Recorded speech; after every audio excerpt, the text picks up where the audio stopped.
মুহাব্বত রাখা যেভাবে ফরজ, আমার নবীর পরিবারের মুহাব্বত রাখা ঠিক সেইভাবে ফরজ।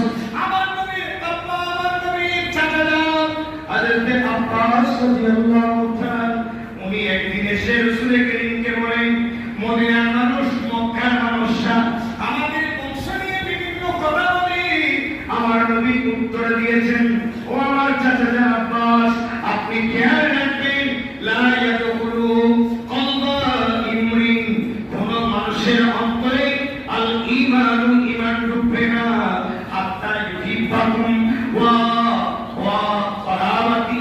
ইয়া আমার চাচা যান, মনে রাখবেন, কোন মুসলমান মুসলমান হবে না, কোন মুসলমানের দিলের মধ্যে ঈমান ঢুকবে না, সেই মুসলমানের অন্তরে আমি নবীর পরিবারের মুহাব্বত থাকবে না, এবং আমার বংশের মুহাব্বত থাকবে না, আমার আহলে বাইতের মুহাব্বত থাকবে না, ওই মানুষ কোনদিন মুসলিম হতে পারবে না।